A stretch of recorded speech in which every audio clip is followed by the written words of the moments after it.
பாத்தீங்கன்னா இதுல கேட்கிற கேள்வி வந்து எது தாக்க விசையும் மறுதாக்க விசையும் சோழிகளால் கருதப்படாது. தாக்குற விசையெல்லாம் ஒவ்வொன்றா பார்த்துக்கிட்டீங்கன்னா போதும். இது ஆப்பிண்ட நிறை. இங்க பாத்தீங்கன்னா ஏபின்னு ரெண்டு விசை இருக்குது. இது உங்களுக்கு தெரியும். இது வந்து இந்த தளத்துல ஆப்பால கொடுக்கப்பட்ட விசை. அப்போ உங்களுக்கு தெரியும் பி வந்து என்னவா இருக்கும்னா தளத்தால ஆப்புக்கு கொடுக்கப்பட்ட விசை. ஸோ அப்ப ஏயும் பியும் ஒரு தாக்க விசையும் மறுதாக்க விசையுமா இருக்கும். ஸோ அது உண்டு. அதுக்கு பிறகு பார்த்தோம்னு சொன்னா இதுல இந்த ஜின்னு சொல்றது வந்து எம்ஜி சைன் தீட்டா, டின்னு சொல்றது எம்ஜி கோஸ் தீட்டா. இது வந்து இந்த மேல இருக்கிற பொருளுண்ட நிறையிட்ட பிரிச்ச ரெண்டு கூறு. ஒரு கூறு வந்து எம்ஜி கோஸ் தீட்டா, இன்னொரு கூறு வந்து எம்ஜி சைன் தீட்டா.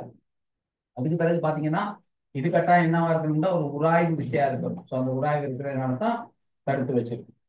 ஸோ அப்ப இது உராய்வு விசை, இது நிறைந்த தளம் வழியை பிரிச்ச கூறு, இது தளத்துக்கு செங்குத்தா பிரிச்ச கூறு. அதுக்கு பிறகு பார்த்தோம்னு சொன்னா இது தளத்தால வழங்கப்பட்ட மறுதாக்கம் ஈன்னு சொல்றது. அதுக்கு பாத்தீங்கன்னு சொன்ன தளம் இந்த பொருளுக்கு ஒரு மறுதாக்கத்தை வழங்கி இருக்கும், அது இ. அதுக்குரிய தாக்கம் யாரா இருக்கும் சொன்னாலும் இது தாக்கம் எடுத்துக்கிட்டோம்னா அதுக்கான மறுதாக்க விசை சி. இப்ப அடுத்தது வந்து சியும் ஈயும் ஒரு தாக்க விசையும் மறுதாக்க விசையும். ஸோ இவ்வளவுதான்.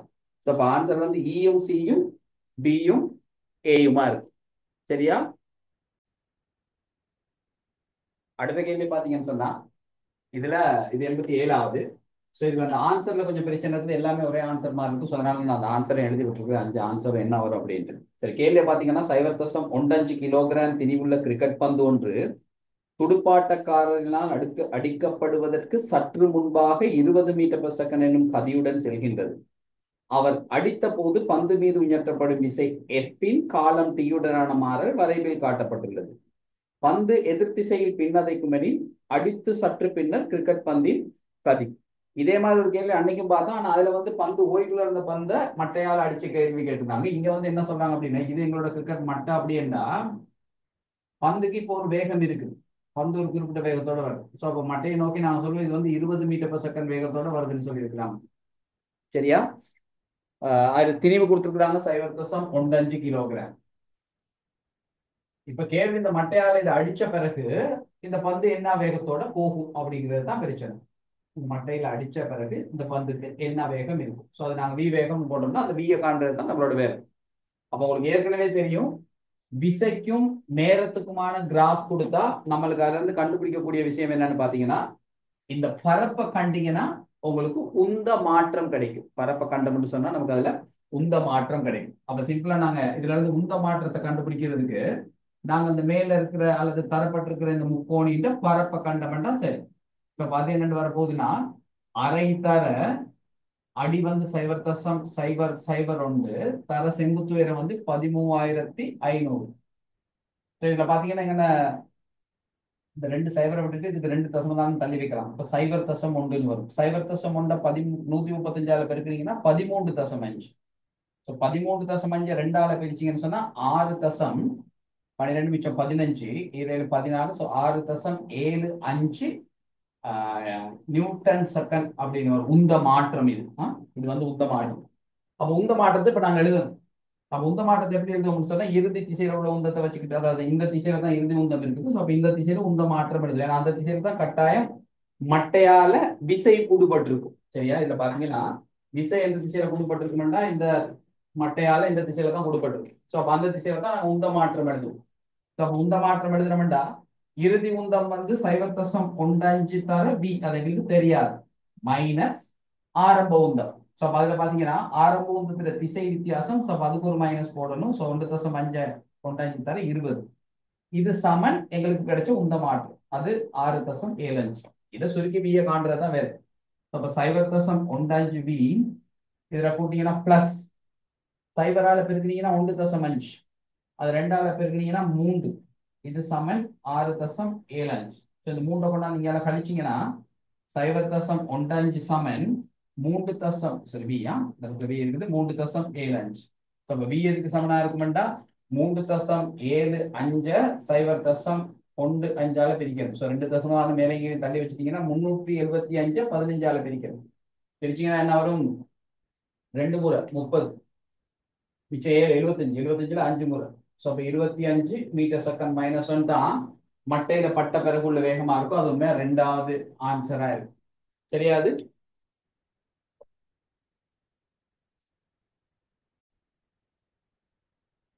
அடுத்த கேள்வி பாத்தீங்கன்னு சொன்னா 86வது. சோ அதுல என்ன கேட்டிருக்காங்கன்னா, உருவில் காணப்படுகின்றவாறு ஒரு லொரியின் கிடைத்தள படுக்கையில் திரிவு 50 கிலோகிராமை உடைய ஒரு பெட்டி ஏ வைக்கப்பட்டுள்ளது. பெட்டிக்கும் தளத்திற்கும் இடையில் உள்ள நிலையியல் உராய்வு குணகம் 0.8 அப்படின்னா எனக்கு தெரியும். நிலையியல் உராய்வு குணகம் 0.8 ஆகும். லொரி ஒரு நேர்க்கிடை வீதி வழியே ஆர்முடுகின்றது. பெட்டி தளப்படுக்கை மேலாக வழுக்காமல் இருப்பதற்கு லொரி கொண்டிருக்க வேண்டிய உயர்ந்தபட்ச ஆர்முடு. சோ திசையும் காட்டியிருக்காங்க. சோ இந்த திசையில ஏ ஆர்முடோட போதுண்டா அந்த ஏயின் ஆகக்கூடிய பெருமானம் என்னது? ஏன்னா அந்த ஏ அதிகரிக்க அதிகரிக்க என்னத்துக்கான சாத்தியம் இருக்குதுன்னா இந்த ஏங்கிற துணிக்கு இந்த லொரியில இருந்து வீசுபடும். அது நல்லா ஞாபகம் வச்சுக்கோங்க. எந்த பக்கம் வீசுபடும்? இவர் முன்னால ஆர்முடுக்கும் போது இவர் வெளியில தான் இப்படி பின்னுக்கு வீசுபட பார்ப்பாரு. அப்ப நம்ம என்ன தெரிஞ்சுக்கணும் அப்படின்னா, அப்ப உராய்வு எப்படி தாக்கும் அப்படின்னு சொல்லி பாத்தீங்கன்னா, இதுல தாக்குற விசைகளை குறிச்சு பார்த்தோம்னா இவரோட நிறை நான் இப்போதைக்கு எம்ஜின்னு போடுறேன். வேற என்ன இருக்க போகுதுன்னு சொல்லி பாத்தீங்கன்னா, இந்த லொரியின் தளத்தால வழங்கப்படுற ஒரு செவ்வன் மருதாக்கம். அது இல்லாம இவர் வெளியில தான் வீசுபட பார்ப்பாரு இங்க அளவு. சோ அப்ப அவர் வெளியில போக விடாம வச்சிருக்கிறது யாருன்னு கேட்டீங்கன்னா இப்படி தாக்குற உராய்வு. அப்ப நம்மகிட்ட கேட்டது இந்த லொரி அப்படின்னா போகக்கூடிய ஆகக்கூடிய ஆர்முடுகள். ஆகக்கூடிய ஆர்முடுகள் எப்ப கிடைக்கும்னு கேட்டீங்கன்னா, இந்த பொருள் இந்த லொரி இந்த தளத்துல எல்லை சமநிலையில இருக்கும்போது. அப்படின்னா நான் சொல்ல ஒரு குறிப்பிட்ட ஆர்முடுகளோட போகும்போது இவர் இப்ப மட்டுமட்டா வழுக்க தொடங்குறாரு. இன்னும் கொஞ்சம் ஆர்முடுகளை கூட்டினா அவர் வழுக்கி வெளியில போயிடுவார். அப்ப மேக்சிமம் ஆர்முடுகள் எப்ப கிடைக்கும்னு சொன்னா இவர் மட்டுமட்டா வழுக்கிற நேரம். அதைத்தான் நாங்க சொல்லுவோம் எல்லை சமநிலை அப்படின்னு. சோ அப்ப இந்த இடத்துல இது என்னத்துல இருக்க போகுதுன்னா எல்லை சமநிலையில இருக்கு. அப்ப அந்த நேரத்துல உங்களுக்கு தெரியும் நாங்க தாக்குற உராய்வையும் எல்லை உராய்வு விசைன்னு போட்டுடலாம். அப்ப கேள்வி வந்து இந்த ஏ எவ்வளவா இருக்கணும் அப்படின்னு. அப்ப அதுக்கு நாங்க என்ன செய்வோம்டா, அந்த ஏங்கிற துணிக்கைக்கு இந்த திசையில, ஏன்னா லொரி என்ன ஆர்முடுகளோட போகுதோ அதே ஆர்முடுகள் அவருக்கும் இருக்கணும். ஏன்னா லொரி சார்பா இவர் ஓயில இருப்பாரு. ரெண்டு பேரும் ஒன்னா தான் செய்யப்படுறாங்க. அப்ப அந்த துணிக்கை ஏக்கு நீங்க இந்த திசையில எப்சான் எம்ஏ பாவிச்சீங்கன்னா அதுல தாக்குற விசை வந்து எஃப் எல்ஐன்னு போட்டிருக்கிறோம். அதான் எல்லை உராய் விசை. அதுல திணிவு வந்து 50 கிலோகிராம். ஆர்முடுகள் எவ்வளவுங்கிறது தான் கேள்வி. நமக்கு தெரிஞ்சிருக்கிற மத்த தரவு என்னன்னு சொன்னா இந்த எல்லை உராய்வு விசைய செவ்வன் மருதாக்கத்தால பிரிச்சா அது நமக்கு மியூ எஸ் கொடுக்கும். அப்ப எல்லை உராய்வு விசை எதுக்கு சமனா இருக்கும்னா இந்த மியூ எஸ் ஆறால பெருக்கணும். ஆறு எதுக்கு சமன்னா இவரோட நிறைக்கு சமன். 50 கிலோகிராம் ஆர் வந்து 500 நியூட்டன். அதை கொண்டாந்து இங்க பிரதிக்கிட்டோம்னா எஃப்எல்ஏ கிடைச்சிடும். எஃப்எல்ஏட பெருமானம் அப்ப 0.8. அது உராய்வு குணகம். அதை ஆறால பெருக்குங்க. அது 500 பெருக்குனீங்கன்னா இதுல ஒரு சைவரை விட்டுட்டு இதை 8ன்னு போட்டுடலாம். ஸோ 50 8ஆல பெருக்குனீங்கன்னா 8 40. ஸோ அப்ப 400 நியூட்டன் எல்லை உராய்வு. அதை கொண்டாந்து இங்க பிரதிக்கிட்டோம்டா 400 சமன் 50 ஏ. ஸோ இதுல சைவர் சைவர் வெட்டுப்படுவோம். 40 5ஆல பிரிச்சீங்கன்னா ஏ வந்து என்னவா இருக்கும்டா 8 மீட்டர் செகண்ட் -2 இருக்கு. ஸோ அப்ப 8 மீட்டர் செகண்ட் -2 தான் அவர் போகக்கூடிய அதிகூடிய ஆர்முடுகளா இருக்கு. கிளியரா? அடுத்த கேள்வியை பாருங்க. 83வது கேள்வி. நான் 84 85 கிளாஸ்ல செய்து விடுறேன். சரி, அது கொஞ்சம் கொஞ்சம் கவனமா பார்த்து செய்ய வேண்டிய 2 கேள்வி இருக்கிறதுல. இதை பார்த்தோம்னு சொன்னா இந்த கேள்வியில என்ன கேட்கிறாங்கன்னா, புறக்கணிக்கத்தக்க திணிவையுடைய ஒரு சுருளி வில்லை பயன்படுத்தி உராய்வற்ற கிடை மேற்பரப்பில் வைக்கப்பட்டுள்ள capital M comma small M எனும் இரு திணிவுகள் உருவில் காணப்படுகின்றவாறு ஒருமிக்க தொடுக்கப்பட்டுள்ளன. சுருளிவில் நெருக்கப்படுமாறு இரு திணிவுகளும் முதலில் ஒருமிக்க அழுத்தப்பட்டு பின்னர் அது விடுவிக்கப்படுகின்றது. திணிவு ஸ்மால் எம்மின் தொடக்க ஆர்முடுகள் ஏ எனின் அக்கணத்தில் திணிவு கேபிட்டல் எம்மின் தொடக்க ஆர்முடுகள் பருமன் யாதாக இருக்கும். சோ இவரோட ஆர்முடுகளோட பருமன் ஏஆ இருந்தா இவரோட ஆர்முடுகளோட பருமன் என்னவா இருக்குங்கிறது தான் கேள்வி. அப்ப இங்கேயும் சிம்பிளா என்ன செய்யலாம்? இப்ப இதுல வந்து நமக்கு கேட்டது வேகம் இல்ல. சோ ஆர்முடுகளை கேட்கிறாங்க. என்ன யோசிக்கணும் அப்படின்னா, நமக்கு இதுலயே வேகத்தை கேட்டிருந்தா இந்த இடத்துல உண்மையாவே உந்த காப்பு விதி பாவிக்கலாம். ஏன் உந்த காப்பு விதி பாவிக்கலாம் அப்படின்னா, இந்த ரெண்டு திணிவுகளும் இந்த வில்லால தான் நெருக்கப்பட்டு இருக்குது. அப்ப என்ன செஞ்சிருக்கும்டா, இந்த வில் இந்த பொருளுக்கு கூடிய ஒரு திசையில ஒரு திசையையும் இந்த பொருளுக்கு இந்த திசையில ஒரு திசையும் இந்த வில் கொடுத்துக்கிட்டு இருக்கும். என்ன அப்படி நாங்க நெருக்கி வச்சிருக்கக்குள்ள வில் வந்து அது ரெண்டையும் வெளியே தள்ளிக்கிட்டு இருக்கு. ஆனா அந்த ரெண்டு விஷயம் எப்படி இருக்குமெண்டா சமனா இருக்கும். ஏன்னா வில்லுல ஏற்பட்ட நெருக்கம் சமன். நாங்க படிச்சிருக்கோம் தான் வில்லுல தொழிற்படுற விசைக்கு வாய்ப்பாடு வந்து எஃப் சமன் கே எக்ஸ். இந்த கேக்கு நாங்க பேர் சொல்லுவோம் வில் மாறிலி அப்படின்னு. அப்ப எக்ஸ்ங்கிறது வந்து அந்த வில்லுல ஏற்பட்ட நெருக்கம்னு சொன்னா எக்ஸ் ஒரு குறிப்பிட்ட பெருமானமா இருக்கும் போதுன்னா அந்த எஃப் வந்து ரெண்டு பக்கத்துலயும் ஒரே மாதிரி தான் இருக்கும். சோ இங்க புற விசைகள் இல்லை.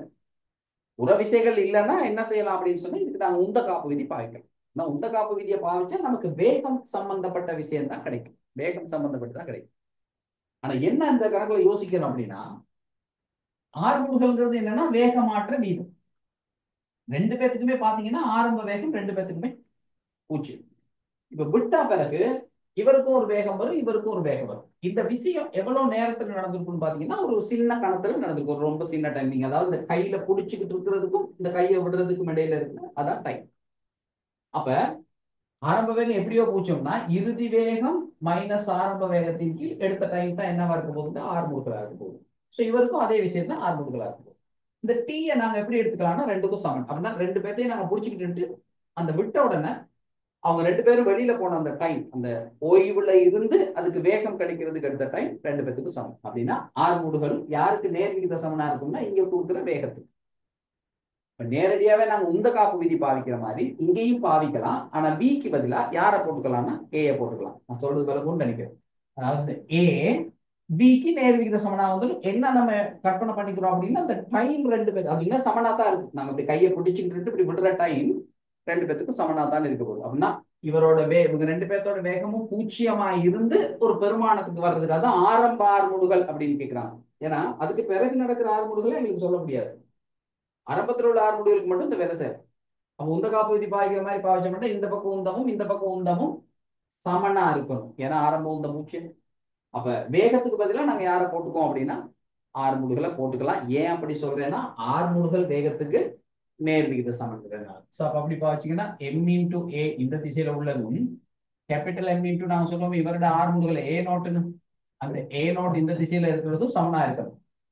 அப்ப அதுல இருந்து ஏ நோட்டை கண்டுபிடிக்க சொன்னா சிம்பிளா என்ன வரும் அப்படின்னா small MA over capital M. கேள்வியில் ஒன்றும் பெரிய விஷயம் இல்லை. பட் இந்த சின்ன விஷயத்தை யோசிச்சுக்கணும். சரியா? அதை யோசிச்சா தான் அந்த கேள்விக்கு போற வேண்டிய இடத்துக்கு போறோம். கிளியரா?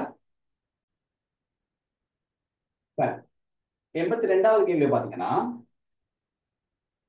கேள்வி நான் வாசிக்கிறேன். ஒரு உராய்வின்றிய கப்பியின் மேலாக செல்லும் லேசான இழையொன்றினால் தொடுக்கப்பட்ட 100 நியூட்டன் 400 நியூட்டன் எனும் நிறையுள்ள இரு குற்றிகள் உரு ஏயில் காணப்படுகின்றன. இத உரு ஏன்னு கொடுத்திருக்கிறாங்க. தொகுதியில் உள்ள பாரமான குற்றி அகற்றப்பட்டு அப்படின்னா அந்த 400 நியூட்டன் திணிவு அகற்றப்பட்டு ஒரு கீழ்முக விசை 400 நியூட்டனினால் இழை இழுக்கப்படும் போது இப்ப வந்து அந்த குற்றியை அகற்றிட்டு அதுக்கு பதிலாக நாங்க 400 நியூட்டன் விசையை கொடுக்கிறோம். இழுக்கப்படும் நிலைமை ஒரு பியில் காணப்படுகின்றது. இரு நிலைமைகளிலும் 100 நியூட்டன் குற்றியின் உரிய ஆர்முடு அப்படின்னா இந்த குற்றியிட ஆர்முடுகள் இந்த ரெண்டு சந்தர்ப்பத்திலையும் என்னவா இருக்குங்கிறது தான் கேள்வி. இந்த கேள்வி அடிக்கடி கேட்டிருக்கிறாங்க பாஸ் பேப்பர்ல. இந்த கேள்வியில நம்ம தெரிஞ்சு வச்சுக்க வேண்டிய அல்லது யோசிச்சு வச்சுக்க வேண்டிய விஷயம் என்னன்னு சொல்லி பாத்தீங்கன்னா சிம்பிளான விஷயம் இதுதான். நம்ம இதையும் ஒரே விஷயமா கருத முடியாது. என்ன வித்தியாசம்னா இது ஒரு நிறை நம்ம கட்டி தொங்க விடுறோம். சரியா? அப்ப இந்த நிறையும் சேர்ந்து ஏற்படுத்துற ஆர்முடுகளுக்கு ஏத்த மாதிரி தான் இந்த இலையில இழுவை வரும். அதை நம்ம 400 நியூட்டன் சொல்ல முடியாது. ஏன்னா இது 400 நியூட்டனுக்கு சமனா இருந்தா இந்த தொகுதி ஆர்முடுக இயலாது. ஒன்று ஓய்வுல இருக்கும், இல்லாட்டி சீரான வேகத்தோட போகும். அப்ப இந்த டி வந்து 400க்கு எப்படி இருக்காதுன்னா சமனா இருக்காது. ஆனா இங்க நாங்க நேரடியாவே 400ங்கிற விசையை கொடுத்து இழுத்தோம்னா 400 நியூட்டன்ங்கிற விசையை கொடுத்து இழுத்தோம்னா அப்ப அந்த இலையும் அதே 400 நியூட்டனை தான் வச்சிருக்கும். இதான் வித்தியாசம். இங்க 400 நியூட்டன் நிறையுடைய துணிக்கையை கட்டுனா இது 400 நியூட்டனை இலையில ஏற்படுத்தாது. இது என்ன செய்யும்னா தான் ஆர்முடுகிறதுக்கு ஏத்த மாதிரி ஒரு இழுவையை தான் இலையில ஏற்படுத்தும். ஆனா இங்க நாங்க நேரடியாவே 400 நியூட்டன் விசையை கொடுத்தா இந்த இலையில உள்ள இழுவை எதுக்கு சமனா வந்துரும்னா 400 நியூட்டனுக்கு சமனா வந்துடும். சோ அப்ப இங்க இந்த இழுவை நம்ம இந்த பக்கத்துல 400 நியூட்டன் விசையை கொடுத்தோம்னா இலையிலையும் உள்ள இழுவை என்னவா இருக்குன்னா 400 நியூட்டனா இருக்கும். அதான் வித்தியாசம். அப்ப இங்க இழுவையை பத்தி நாங்க யோசிக்கவே தேவையில்லை, சொல்லிடலாம் இது 400 நியூட்டன். அப்ப உங்களுக்கு தெரியும் இதுல தாக்குற விசைகளை குறிச்சு நாங்க இவரோட ஆர்முடுகளை கண்டுபிடிச்சிக்கலாம். உதாரணத்துக்கு இவரோட நிறை 100 நியூட்டன், இலையில் உள்ள இழுவை 400 நியூட்டன்னா சோ இவர் மேல் நோக்கி எப்படியும் மேல் நோக்கி தான் ஆர்முடுக போறாரு. சோ இவரோட ஆர்முடுகள் என்னவா இருக்கும்? இந்த பிங்கிற படத்துல பாத்தீங்கன்னா படம் பியில அந்த 100 நியூட்டன் நிறைக்கு நீங்க மேல் நோக்கி F7MA பாவிச்சீங்கன்னா அவர்ல மேல் நோக்கி தாக்குற விசை வந்து 400 மைனஸ் 100. மேல தாக்குறது நேரடியா இந்த இழுவை இங்க நாங்க கொடுக்குற விசை. So 400 minus 100. அப்ப 400 -100 அது சமனா இருக்கும். அப்ப 100 நியூட்டன் நிறைன்னு சொன்னா அது திரிவு 10 இருக்கும். ஸோ 10 × 8. இப்போ 400 100 கழிச்சிங்கன்னா 300 சமன் 10a. அப்ப a வந்து என்னவா இருக்க போகுதுன்னா 30 மீட்டர் செகண்ட் -2 பிங்கிற சந்தர்ப்பத்தில் அதாவது இந்த இப்படி இருக்கும்போது. பட் இதே விஷயத்தை இங்க செய்யும் போது உங்களுக்கு ஞாபகம் இருக்கும்னு நினைக்கிறேன். இதுக்கு நாங்க எப்படி சொல்லி கொடுத்தோம் அப்படி இந்த ஆர்முடுகளை ஈஸியா எழுதலாம். F7 பாவிச்சு ரெண்டுக்கும் தனித்தனியா பாவிச்சு எழுதலாம். அப்படி இல்லாட்டி உங்களுக்கு தெரியுதா இவரது திணிவுல இருந்து இவரது திணிவை கழிச்சுட்டு கீழே அவங்க ரெண்டு பேர்த்தையும் கூட்டி போட்டுட்டு ஜியால பெருக்கணும். திரிவுன்னு பாத்தீங்கன்னா இது 40 கிலோகிராம், இது 10 கிலோகிராம். அப்ப எப்படி வரும்னா 40 - 10 கீழ் 40 + 10 இன்டு ஜி. கோப்பில போய் பாருங்க, இருக்கும் இந்த வாய்ப்பாடு இப்படி படிச்சது. M1 - M2 கீழ் M1 + M2 இன்டு ஜி. அதான் இப்படி ஒரு கப்பி தொகுதிக்கு ஆர்முடுகள். ஸோ இது MCQ-னால அப்படி செய்யறதுக்கு பழகணும்னா லேஸ். ஸோ இதில் 40ல் 10 கழிச்சிங்கன்னா 30, கீழே 40ஐயும் 10ஐயும் கூட்டிங்கன்னா 50 தர 10. ஸோ 0 1 வெட்டுப்படும். 30 5ஆல பிரிச்சிங்கன்னு சொன்னா 6 மீட்டர் செகண்ட் -2. அப்போ பார்த்தீங்கன்னா இந்த தொகுதியில ஆர்முடுகள் 6ஆ இருக்கும். இங்க அந்த தொகுதியில ஆர்முடுகள் வந்து 30ஆ இருக்கும். இதை ஒரு முறை இன்னொரு கூற்று கேள்வியா கொடுத்துட்டு கேட்டிருந்தாங்க. இதே மாதிரி ஒரு விஷயத்தை கொடுத்துட்டு இப்படி ஒரு கூற்று சொல்லியிருந்தாங்க. இப்ப இதுல பாத்தீங்கன்னா இதுல நாங்க கால்குலேட் பண்ணி பார்த்ததுனால இதுல 6 இதுல 30 எங்களுக்கு வெளிப்படையா வரும். அப்படி இல்லைன்னா நீங்க யோசிச்சுக்கணும், எப்பவுமே நேரடியா நாங்க விஷயம் கொடுத்தோம்னா அது நேரடியாவே இழுவையை வந்து 400ஆ மாத்தும்.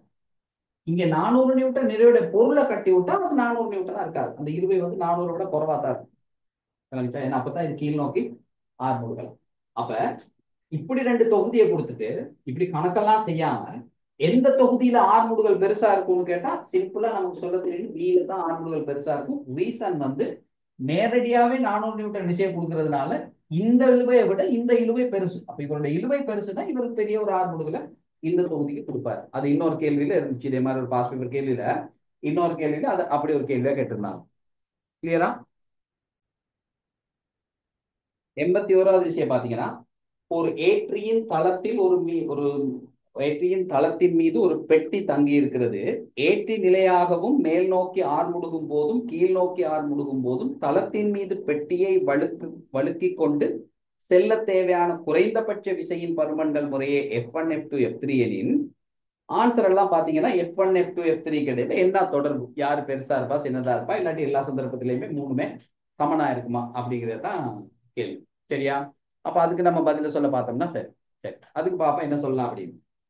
அப்ப யோசிக்க வேண்டிய விஷயம் இது ஒரு ஏற்றினா ஒரு லிஃப்ட்.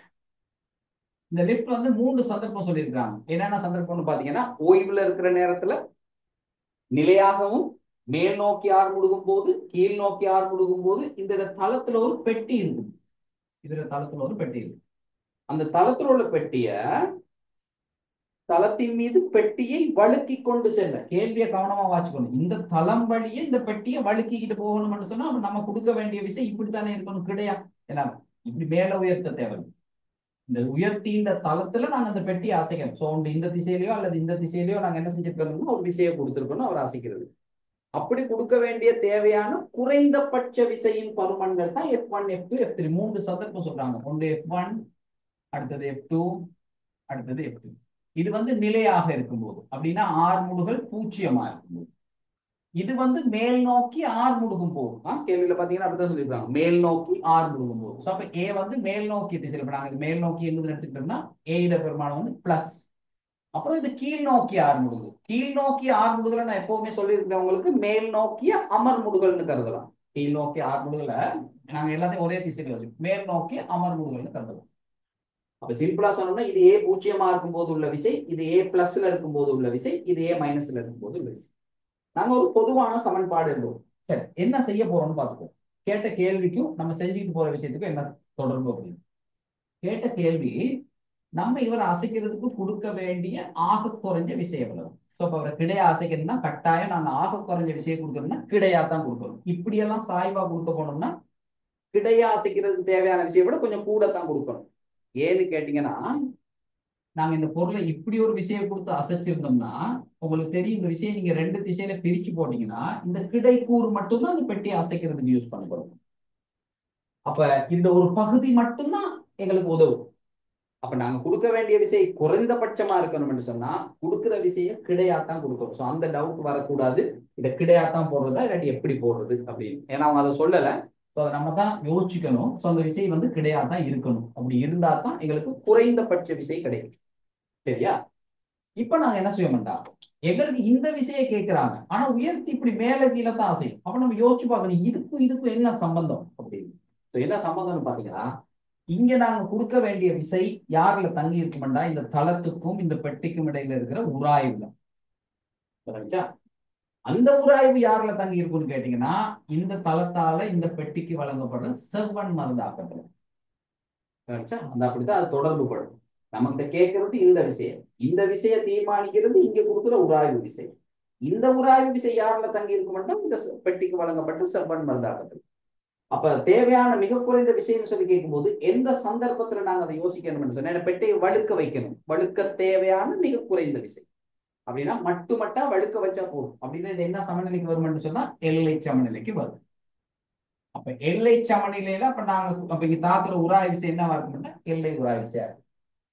அப்ப இந்த விசை எவ்வளவா இருக்கணுங்கிறத கேள்வி. இந்த எல்லை உராய் விசை எப்படி இருக்கும். அப்ப இந்த நமக்கு தெரிஞ்ச விஷயம் வந்து என்னன்னா இந்த எல்லை உராய்வு விசைக்கும் செவ்வன் மருதாக்கத்துக்கும் இடையிலான விகிதம் மியூஎஸ்ஆ இருக்கும். ஸ்டாட்டிக் உராய்வு குணமா இலைகள் உராய்வு குணமா இருக்கும். அப்ப அதுல இருந்து இந்த எஃப் எல்லை எழுவாய மாத்தினீங்கன்னா அது யாருக்கு சமனா இருக்கும்னா mu s into R. So mu s மாறாது. ரெண்டு மேற்பரப்புகளுக்கு இடையில இருக்கிற உராய்வு குணகம் ஒரு மாறிலியா இருக்கும். அதானே உராய்வுல நாங்க படிச்ச விஷயம். அப்ப ஆர் மாறுச்சுன்னா அதுக்கேற்ற மாதிரி எஃப் மாறும். இங்க கேள்வி வந்து அதுதான். அப்ப நம்ம கண்டுபிடிக்க வேண்டியது இந்த மூணு விஷயத்தையும் வச்சுக்கிட்டு இந்த மருதாக்கத்துக்குள்ள என்ன மாற்றம் நடந்திருக்கும். அதை நாங்க படிச்சிருக்கோம் தானே. உயர்த்திகளில் இயக்கம்னு சொல்லி படிச்சதா தானே. ஒரு பொருளை கொடுக்குற மருதா இதுதான் நாங்க சொன்னோம். நாங்க எங்களோட நிறைய யாரை வச்சு உணர்வோம்னு கேட்டா மருதாக்கத்தை வச்சு. எங்களுக்கு தளத்தால கொடுக்கப்படுற மருதாக்கத்தை வச்சுதான் நாங்க எவ்வளவு நிறைய உணர்றோம் அப்படிங்கிறது தீர்மானிக்கப்படும். அப்ப அப்படி பாத்தீங்கன்னா இந்த ஆர் தான் தீர்மானிக்கும் இந்த எஃப்எல்ஏ. அப்ப இந்த ஆரை கண்டுபிடிக்கிறது நமக்கு வேலை மூணு சந்தர்ப்பம். ஸோ 3 தடவை வேலை செய்ய தேவையில்லை. நல்லா பாத்துக்கோங்க. என்ன செய்வோம் அப்படின்னா ஒரு சமன்பாடை பாவிச்சு ஏ பூஜ்ஜியமா இருந்தா என்ன நடக்கும், ஏ பிளஸ்ல இருந்தா என்ன நடக்கும், ஏ மைனஸ்ல இருந்தா என்ன நடக்கும் யோசிச்சாலே போதும். ஸோ அதுக்கு தான் நான் எழுதி வச்சேன். ஸோ இப்ப மேல் நோக்கிய திசையில மேல் நோக்கியங்கிறதுனால மேல் நோக்கிய திசையில அந்த பொருளுக்கா உயர்த்தி கீழே பொருளுக்கு F7 பாயும். பாவிச்சா மேல் நோக்கி தாக்குற விஷயம் அவர்கள் ஒன்று இந்த மருதாக்கம், மற்றது அவருடைய நிறை எம்ஜி. அப்ப என்னவா இருக்கும் ஆர் மைனஸ் எம்ஜி சமன் எம் இன்டு ஏன்னு போடும். இப்ப இதுல ஆர் எழுவாய மாத்தி பார்ப்போம். ஏன்னா ஆர் தான் நம்மள விஷயத்தை தீர்மானிக்க போறாள். ஸோ எம்ஏ இந்த மைனஸ் எம்ஜி எங்க கொண்டீங்கன்னா பிளஸ் எம்ஜி. இப்போ ஒவ்வொன்றா யோசிச்சு பார்ப்போம். முதலாவது சந்தர்ப்பத்தை யோசிப்போம். ஏ பூஜ்ஜியமா இருந்தா என்ன நடக்கும். அப்ப அதை நாங்க R1ன்னு சொன்னோம்னா இது பூஜ்ஜியம் ஆயிடுச்சுன்னா R1 வந்து நேரடியா எம்ஜிக்கு சமம். அப்ப எஃப்எல்ஐ அந்த நேரத்துல எதுக்கு சமம், அதுதான் F1ன்னு போட்டிருக்கோம். அந்த நேரத்துல கொடுக்குற உராய்வு விசைக்கு தான் நாங்க கொடுக்குற விசை சமனா இருக்கும். அப்ப தாக்குற எல்லை உராய்வு விசைக்கு நாங்க கொடுக்குற விசை சமனா இருக்கும். அப்ப இந்த எல்லை உராய்வு விசைக்கு பதிலா நாங்க கொடுக்குற விசை F1 சமனா இருக்கும் மியூ எஸ் இன்டு எம்ஜி. இப்ப பார்க்கணும் ஏ பிளஸ்ல இருந்தா ரெண்டாவது சந்தர்ப்பம். ஏ பிளஸ்ல இருந்துச்சுன்னு சொன்னா இது நேர்பெருமானம், இது எம்ஜி எப்படியுமே நேரா தான் இருக்கும். சோ அதோட இன்னொரு நேர்பெருமானத்தை கூட்டுனீங்கன்னா இப்ப வர்ற ஆர் வந்து எப்படி இருக்கும்னா கிடைச்ச எம்ஜியை விட பெருசா இருக்கும். கிடைச்சது எம்ஜி அதை விட இப்ப பெருசா இருக்கும். இப்ப கிடைச்ச R1 விட இப்ப R2 வந்து எம்ஜியை விட பெருசா இருக்கும். அல்லது R1 விட கிடைச்ச R1 விட பெருசா இருக்கும். அப்ப அதுக்குரிய எல்லை உராய்வு விசை F2 எடுத்தீங்கன்னா இந்த S2 வந்து இந்த இடத்துல நாங்க எழுத போற R2 வந்து எம்ஜியை விட பெருசு. சோ இதை விட பெருசுன்னா இந்த விசை பெருசு இவரை விட. அப்ப ஒரு முடிவு சொல்லிடலாம் F2 கட்டாயம் பெருசா இருக்கும் F1 விட. ஏன்னா R2 பெருசு. கிளியரா? இப்ப மூணாவது விஷயத்தை பார்ப்போம். A மைனஸ்ல இருந்தா அது வந்து கீழ் நோக்கி ஆர்முடுகள்னு சொல்றாங்க. கீழ் நோக்கி ஆர்முடுகளை நம்ம எப்படி கருதிக்கலாம்னா மேல் நோக்கி அமர்முடுகள். ஏன்னா இந்த சமன்பாடை நாங்க மேல் தான் பார்க்கிறோம். அப்ப இந்த இடத்துல ஏக்கு மைனஸ் வந்துடும். அப்ப இந்த சமன்பாடு எப்படி வந்துட்டா எம்ஜி எழுதிட்டு முன்னுக்கு இந்த இடத்துல ஏக்கு மைனஸ் போட்டீங்கன்னா மைனஸ் எம்ஏ. அப்ப எம்ஜியை விட குறைஞ்ச ஒரு பெருமானம் தான் மருதாக்கமா கிடைக்கும். சரியா? எம்ஜியை விட குறைஞ்ச R1 விட குறைஞ்சது. ஸோ மூணாவதா கிடைக்கிறது நீங்க R3ன்னு எடுத்துக்கிட்டீங்கன்னா அந்த R3 வந்து எம்ஜியை விட சின்னதா இருக்கும்.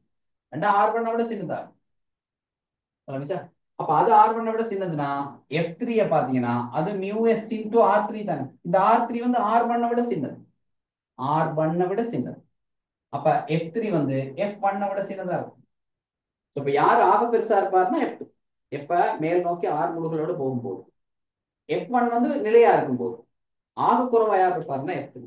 ஆன்சர் வந்து F2 பெருது F1 பெருது F3. அது முதலாவது ஆன்சர். சரியா? 80வது பாத்தீங்கன்னா திருப்பி அந்த தாக்க விசையிலையும் மறுதாக்க விசையிலையும் கேட்கிற கேள்வி. தாக்க விசையும் மறுதாக்க விசையும் பற்றிய பின்வரும் கூற்றுக்களை கருதுக. ஏ, அவை பருமனில் சமம். அதை பத்தி யோசிக்கவே தேவையில்லை, அது சரியான கூற்று. ஏன்னா உங்களுக்கு தெரியும் தாக்க விசையும் மறுதாக்க விசையும் பத்தி கதைச்சோம்னா பருமனில் சமனாயும் திசையில் எதிராயும் இருக்குன்னு சொல்லுவோம். சோ பருமனில் சமன்றது யோசிக்க தேவையில்லை, சரி.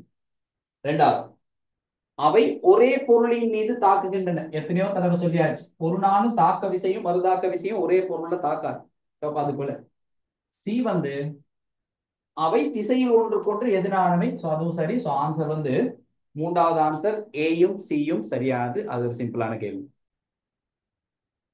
79 பாத்தீங்கன்னா உருவில் காணப்படுகின்றவாறு உலோக குற்றி ஒரு இழை பீயினால் ஒரு ஆதாரத்திலிருந்து தொங்கவிடப்பட்டுள்ளது. ஒரு சர்வசம இழை கியூ ஆனது குற்றியின் கீழ்ப்பாகத்துடன் அல்லது கீழ்ப்பக்கத்துடன் இணைக்கப்பட்டுள்ளது. பின்வரும் கூற்றுக்களை கருது. சோ இது ரெண்டும் ஒரே மாதிரியான இழை அப்படிங்கிறது தான் கதை. சோ இது வந்து ஒரு ஆதாரத்தோட இணைக்கப்பட்டிருக்கு. முதலாவது கூற்று ஏ சொல்லுது கியூ இறுக்கமாக இருப்பின்.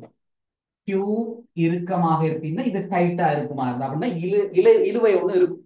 சரியா? கியூல இழுவை ஒன்று இருக்குங்கிறது அதோட மீன். சரியா? ஓகே. கியூ இறுக்கமாக இருப்பின் பியில் உள்ள இழுவை கியூவில் உள்ள இழுவையிலும் கூடியது. அப்ப யோசிச்சு பாருங்க, இறுக்கமா இருக்குதுன்னா இதுல ஒரு இழுவை இருக்குதுன்னு அர்த்தம். நீங்க விசைகளை குறிச்சு பாத்தீங்கன்னா இதுல உள்ள விசையை நாங்க டிபின்னு போடுவோம். ஸோ அப்ப இங்க ஒரு விசை டிபி. இது பாத்தீங்கன்னா இந்த பொருள்ல தாக்குறது, இது இந்த கட்டப்பட்ட புள்ளியில தாக்குறது. அதே மாதிரி இங்க ரெண்டு விஷயம் இருக்கும், அது டிக்யூ, இப்படி டிக்யூன்னு இருக்கும். சரியா? சோ இந்த இழுவை வந்து இவர்ல தாக்குறது. இது எப்படின்னு தெரியாது, ஏன்னா அவங்க என்ன எதை வச்சுக்கிட்டு அது இறுக்கமா இருக்குதுன்னு சொல்றாங்க. சில நேரம் அதுக்கு எப்படி சாத்தியம் இருந்திருக்கலாம், இந்த இலைக்கு ஒரு நிறை இருந்திருக்கலாம், ஒரு பாரம் இருந்திருக்கலாம். அப்படி இருந்திருந்தா இதுக்கு அந்த பாரம் காரணமா இது இழுவை. சரி, அதை பத்தி நாங்க விடுவோம், அது அவங்களே தானே சொல்லியிருக்காங்க. ஓகே. அப்ப இப்படி ஒரு இழுவை இருந்தா அவங்க என்ன சொல்றாங்க அப்படின்னா டிபி, அதாவது கியூ இறுக்கமாக இருப்பின் பியில் உள்ள இழுவை கியூவில் உள்ள இழுவையிலும் கூடியது. அது உண்மையான பார்ப்போம். அப்ப நாங்க என்ன செய்வோம்னா இந்த பொருளுக்கு ஒரு நிறை இருக்கும்.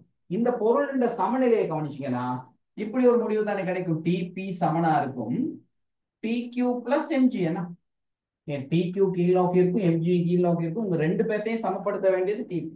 அப்ப கட்டாயம் இந்த பொருளுக்கு ஒரு நிறை இருக்கத்தான் போகும். அப்ப இதுக்குள்ள இழுவையை விட அந்த இழுவையோட எம்ஜியை கூட்டி வர்றதுதான் டிபினா கட்டாயம் டிபிங்கிற இழுவை பெருசா தான் இருக்கும் டிகியூவை விட. இது இறுக்கமா இருந்தா, அது தொய்வா இருந்தா பிரச்சனை வேற. அது தொய்வா இருந்திருந்தா இது பூஜ்ஜியம்னு சொல்லியிருக்கோம். அப்ப டிபி நேரடியாவே எம்ஜிக்கு சமனா இருக்கும். சோ கம்பேர் பண்ண ஏதாவது. சோ முதலாவது கூட்டு சரி இருந்தா அதான் உண்மை. பி கூட்டுற பாத்தீங்கன்னு சொன்னா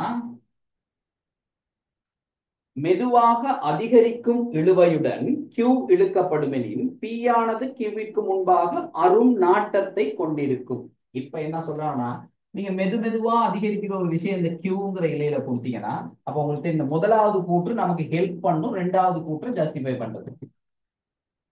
இந்த இடத்துல நீங்க மெதுவா அதிகரிக்கிற ஒரு விஷயம் கொடுத்தீங்கன்னா அப்ப கியூ அதிகரிக்க அதிகரிக்க அதுக்கு ஏத்த மாதிரி பியும் அதிகரிக்கும். ஆனா இவரை விட ஒரு எம்ஜி கூடுதலா அதிகரிக்கும். என்ன, இவர்ல இருக்கிற இழுவையோட எம்ஜியை கூட்டினா தான் டிபி வருது. அப்ப இவர் அதிகரிக்கிற அளவை விட ஒரு எம்ஜி கூடுதலா தான் இலை பியில் உள்ள இழுவை அதிகரிக்கும். அப்ப இவரை விட இவரது இழுவை அதிகமா அதிகரிக்கிறதுனால நம்ம மெதுவா இழுத்துட்டு போகும்போது இவர் முதல்ல அறுவதுக்கான சாத்தியம் இருக்கா இல்லையா? முதல்ல அவர்ல தான் இழுவை கூடும், பெரிய இழுவை வந்து அவர்ல தான் வரும். அப்ப அவர் அறுவதுக்கான சாத்தியம் கட்டாயம் இருக்கும். சோ அப்ப அதுவும் சரி. சி பாத்தீங்கன்னா ஒரு குழுக்களுடன் கியூ இழுக்கப்படுமெனின் கியூ ஆனது பிக்கு முன்பாக அரும் நாட்டத்தை கொண்டிருக்கும். இதைத்தான் கொஞ்சம் கவனமா யோசிக்கணும். நாங்க இந்த கியூவை இது நாங்க நடைமுறையில நாங்க செய்வோம். பட் நமக்கு அது சில நேரம் அது நமக்கு தெரியாது என்னத்துக்காக அப்படி செய்யணும், பட் செய்வோம். சில நேரம் இப்படி ஒரு பொருள் இருக்கிற நேரம் இந்த இலையை மட்டும் அறுத்து எடுக்கணும் அப்படி அதை மட்டும் டக்குட்டு கலட்டி எடுக்கணும்னா அந்த குலுக்கிட்டு இழுத்து விட்டுரும். இழுத்தா இந்த இலை அறுவாது, இந்த இலை அறுக்கும். அதுக்கு என்ன ரீசன் கேட்டீங்கன்னா அப்படி ஒரு குழுக்கள் ஒன்று குழுக்கிட்டு இழுக்கும் போது என்ன செய்யறோம் அப்படின்னா, இப்படி கொடுக்கும் போது என்ன செய்யறோம்னா, முதல்ல இலையை மேல கொண்டு போவோம். மேல கொண்டு போனா இன்னும் இலை தொய்வா வந்துடும். ஸோ இழுவை பூச்சி டக்குன்னு பிடிச்சி கொஞ்ச நேரத்துல அடுத்த பக்கம் எடுத்து விடுவோம். இப்ப டக்குன்னு ஒரு பெரிய இழுவை வந்து அந்த மாதிரி ஒரு விஷயம் நடந்தா அதைத்தான் நாங்க அந்த கணத்தாக்கு மாதிரியான விஷயம்னு சொல்லுவோம். சடுன்னா ஒரு இழுவையோட டக்குன்னு வரும். பூஜ்ஜியமா இருந்ததை டக்குன்னு ஒரு பெரிய பெருமானத்துக்கு கொண்டு போகும். ஒரு கணத்தாக்கு மாதிரி. அப்ப அந்த கணத்தாக்கு இவர்களை தாக்குறதை விட இவர்களை தான் தாக்கும். டக்குன்னு பூஜ்ஜியத்துல இருந்து ஒரு பெரிய பெருமானத்துக்கு போயிடும். சோ இவர் அறுறதுக்கான சாத்தியம் தான் இருக்குது அந்த மாதிரி சந்தர்ப்பத்துல. ஸோ கேள்வியை கவனமா பாத்தீங்கன்னா உங்களுக்கு தெரியும். ரெண்டாவது பாட்டுல அவங்க ரெண்டாவது கூற்றுல என்ன சொல்றாங்கன்னா, நீங்க இந்த கியூக்கு மெதுவா அதிகரிக்கிற விஷயம் கொடுத்தீங்கன்னா அப்ப இது அறுறதுக்கு தான் சாத்தியம் கூட. ஏன்னா இதை கொஞ்சம் கொஞ்சமா தான் கூட்டுறோம். இது வழக்கமாவே செய்வோம். ஒரு விஷயம் அது அருந்துடக்கூடாது அப்படின்னா நாங்க எப்பயுமே சடுனா ஒரு விஷயம் கொடுக்க மாட்டோம். ஒரு பொருளை உடைச்சிடக்கூடாது, ஒரு பொருளுக்கு ஒரு விஷயம் கொடுக்கணும், அந்த பொருள் உடைஞ்சிடக்கூடாது. ஒரு கண்ணாடியில் உள்ள பொருள் அப்படின்னா அதுக்கு நாங்க விஷயம் கொடுக்கணும். ஆனா பொருள் உடைஞ்சிடவும் கூடாதுன்னா நம்ம கொடுக்கும்போது விஷயம் கொஞ்சம் கொஞ்சமா கொடுக்கும். ஏன்னா அதே உண்மையா சடுனா ஒரு உடைக்கணும் அப்படின்னு சொன்னா அதுக்கு சடுனா ஒரு விஷயம் கொடுக்க பார்ப்போம். அதே மாதிரியான ஒரு விஷயம் தான்.